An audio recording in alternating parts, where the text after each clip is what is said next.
In order to find the zeros of the polynomial function, we would need f of x, or y, to be 0. So we're going to make that 0. The next thing you're going to do is factor out a greatest common factor, which in this case is 2x squared.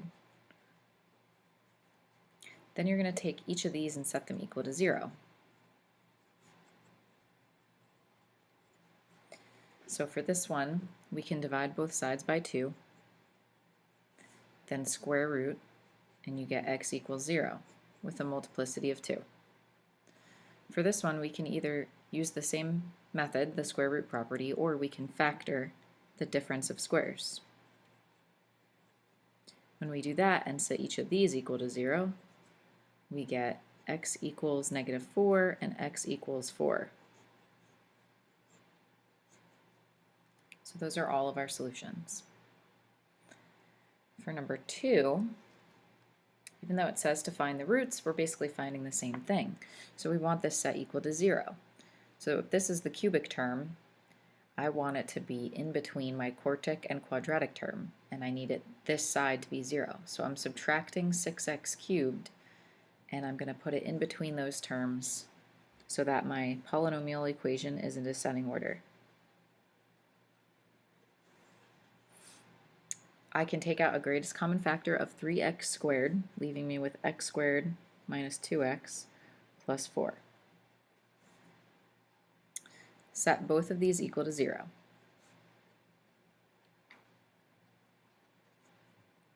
We solve this one by dividing by 3 and square rooting both sides, and we get x equals 0 with a multiplicity of 2. This equation is not factorable, so you can either complete the square or use the quadratic formula. To complete the square, you want to make sure that you subtract 4 first. Then you take half of this, which is -1, and square it, which is 1. Add that to both sides. You get x minus 1 squared when you factor this equals -3. Then you square root both sides. The square root of -3 is going to be I root 3. And then you just add 1. So you get 1 plus or minus I root 3.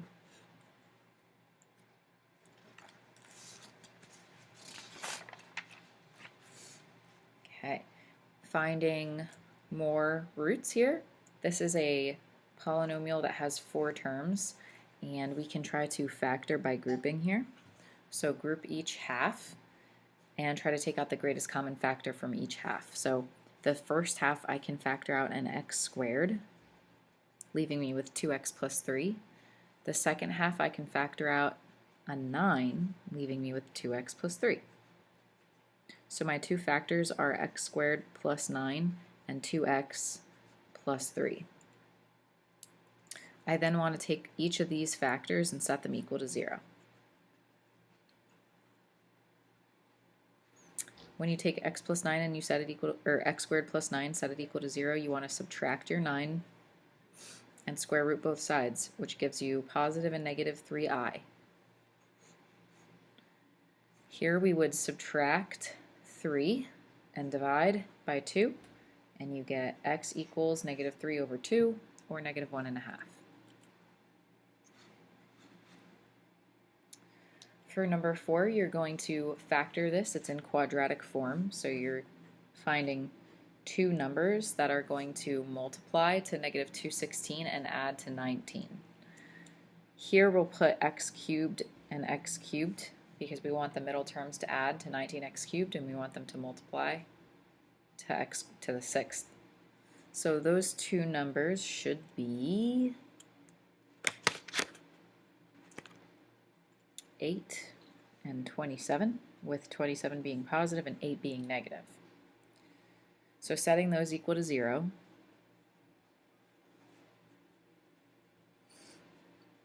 we need to solve using the sum and difference of cubes. So for this one, we know that a is x and b is 2. So we're going to factor this to x minus 2 times x squared plus 2x plus 4.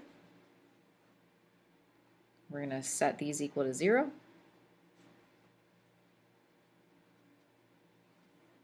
Here we get x equals 2. This equation you're going to need to solve either by completing the square or quadratic formula. I'm going to complete the square. So to complete the square, I'm going to take the 4 and subtract it. Then I take half of 2, which is 1. I square that, which is 1, and I add that to both sides. Factoring this, I get x plus 1 squared equals negative 3. When I square root both sides, I get x plus 1 equals positive and negative I root 3. And then I subtract 1, and I get negative 1 plus or minus I root 3. Then I'm going to do something similar to solve this cubic. This is a sum of cubes. I know that a is x and b is 3, so this factors to x plus 3 times x squared minus 3x plus 9 equals 0. I set these equal to 0. And I'm going to get negative 3 for the first one. And here I need to either complete the square or quadratic formula. So I am going to complete the square. So x squared minus 3x equals negative 9. Take half of 3, which is 3 over 2, and square it, and you get 9 over 4. Make sure you add that to both sides. Factoring this, I get x minus 3 over 2 squared. Negative 9 plus 9 over 4 is like negative 36 over 4 plus 9 over 4, which gives us negative 27 over 4. No, wait. 36, 9. Yes. Okay, then we're going to square root both sides, and we get positive and negative, the square root of negative 27 over 2, because the square root of 4 is 2. This square root simplifies to 3i root 3. And then finally, I just want to add 3 over 2. So I get x equals 3 over 2 plus or minus 3i root 3 over 2. You'll get a similar answer if you use the quadratic formula, but it'll be all one fraction. So it'll be 3 plus or minus 3i root 3 all over 2 if you use the quadratic formula. Number 5, you're going to find the x-intercept. So the x-intercept is the same thing as finding the real 0. So you want this equation set equal to 0. So where you see y, you're going to turn that into a 0. The first thing you want to do is add 8 to both sides. Then you're going to multiply by the reciprocal. So the reciprocal of negative 1/8 is negative 8. So you're multiplying both sides by negative 8. You get negative 64 equals x minus 7 cubed. When you cube root both sides to get rid of the cubed, you get negative 4 equals x minus 7. And then when you add 7, you get x equals 3. So your x-intercept is 3, 0. Graphically, this graph is going to have a vertical translation of down 8. We have a horizontal translation to the right 7. We have a vertical compression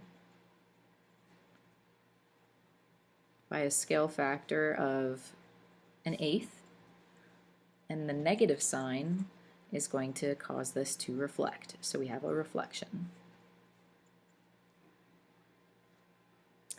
Number 6, you're using long division. So you want to know if x squared plus 1 is a factor of 3x to the 4th minus 4x cubed plus 12x squared. I'm putting in a 0x as a placeholder, plus 5. Now, what do you multiply x squared by to get 3x to the 4th? You multiply by 3x squared. You then multiply 3x squared times x squared, you get 3x to the 4th. 3x squared times 1 is 3x squared. Then you want to subtract. When you subtract, you get negative 4x cubed plus 9x squared, and you want to bring down the 0x. Then what do you multiply x squared by to get negative 4x cubed? So you should multiply by a negative 4x. Then you multiply negative 4x times x squared, you get negative 4x cubed. Negative 4x times 1 is negative 4x. Then you want to subtract these. So to subtract, you're going to add instead, because subtracting a negative is like adding. You get 9x squared plus 4x, bringing down the 5. Okay, what do you multiply x squared by to get 9x squared? It's a 9. You're going to multiply 9 times x squared. That's 9x squared. You're going to multiply 9 times 1. You're going to get 9. Then you want to subtract. You get 4x minus 4. Okay, because our remainder is not 0, we're going to say no, it is not a factor because the remainder is not equal to 0. And if the remainder is equal to 0, then you say yes, it is a factor. Okay. Number 7, you're listing all possible rational roots. You have to identify P, you have to identify Q. P is 1. That's this one. Q is also 1. That's this one. It's kind of hiding, but it's a 1. Then you're going to take each P and each Q and divide. So you should just get plus or minus 1 for your possible rational roots. This is called the rational root theorem.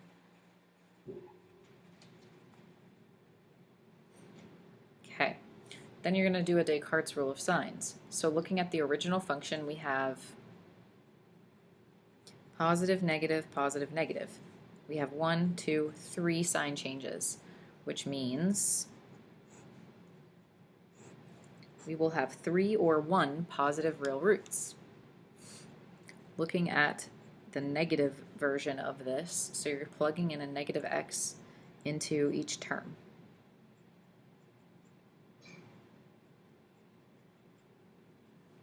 This is negative, this is negative, this is negative, and this is negative. So that means that you have 0 negative roots. If it's a cubic, that means we have 3 solutions. So we already have all 3 here. Here we would need 2 imaginary. That would be my chart, and this is Descartes' rule of signs.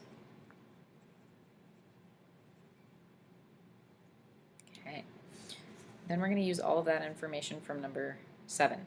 So if we don't have any negative roots, we're not going to test our negative possibilities, which leaves us with only one possibility. Oops. Oh, that's good. So that leaves us with only one possibility, which is positive 1. 1 times 1 is 1, add, 0 times 1 is 0, add, 1 times 1 is 1, add, and we get a remainder of 0. So we know that one of our solutions is x equals 1. Then I'm going to take my depressed polynomial and solve that. I can subtract 1, square root both sides, and get positive and negative I. So I have 1, 2, 3 solutions. 2 of them are imaginary, and 1 of them is the positive. Here we are expanding 2x minus 1 to the 5th power. In order to do this, I need Pascal's triangle. So I'm going to make a little Pascal's triangle at the bottom.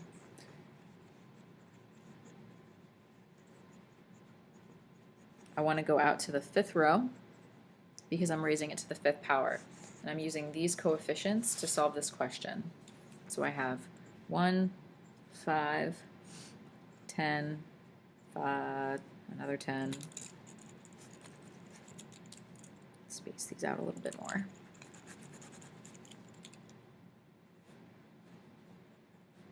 Another 5 and another 1. Okay, those are my coefficients from Pascal's triangle. I'm going to raise 2x to the 5th power here, 2x to the 4th power here, 2x cubed, 2x squared, 2x to the 1, and then here I don't have any 2x's. Second term in the binomial is negative 1, so we want negative 1 to the 5th here, negative 1 to the 4th here, negative 1 cubed, negative 1 squared, negative 1 to the 1, and then no negative 1s here. Each of these is representing a term, so I'm putting plus signs in between my coefficients, so these look like individual terms. When you simplify, you want to make sure that you're doing 2 to the 5th, and then multiplying by your binomial theorem coefficient. So this is going to give us 32x to the 5th. For the second term, we have 2 to the 4th. That's 16. You want to make sure that you're multiplying that by -1 to the 1 power, which is just -1. And you also want to make sure you're multiplying that by their coefficient 5.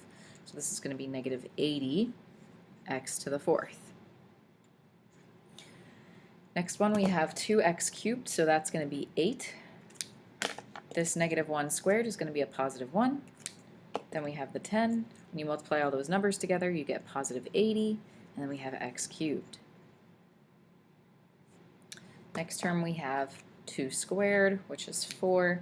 We have -1 to the 3rd, which is going to be -1. When we multiply all these numbers together, we get -40x squared. Right here, we have a 5 and a 2 and a +1. That's going to give us +10x. And -1 to the 5th is -1. So this is our expanded polynomial. Okay, number 10, you're finding the 6th term in 5x minus 6y to the 6th. So I need to add one row here. Okay, these are the coefficients of our the 6th row in Pascal's triangle. We want the 6th term in this expansion, so 1, 2, 3, 4, 5, 6. So we know that the coefficient we want to use is 6. We know we will have some number of 5x's in this expansion, and we will have some number of -6y's in this expansion. If it is the 6th term, then that means we would have had 6, 5, 4, 3, 2, 1, 5x, meaning that we would have 0, 1, 2, 3, 4, 5, -6y's. You want to make sure that your exponents add up to 6 because we are expanding this to the power of 6. Then you will probably use a calculator to find out what -6y to the 5th is, and you get -7,776. 5x to the 1 power is just 5x. We have our coefficient 6. We want to multiply all of our constants together. So you're multiplying 30 times that 7,000 number, and you get -233,280 x y to the 5th, and that is your 6th term.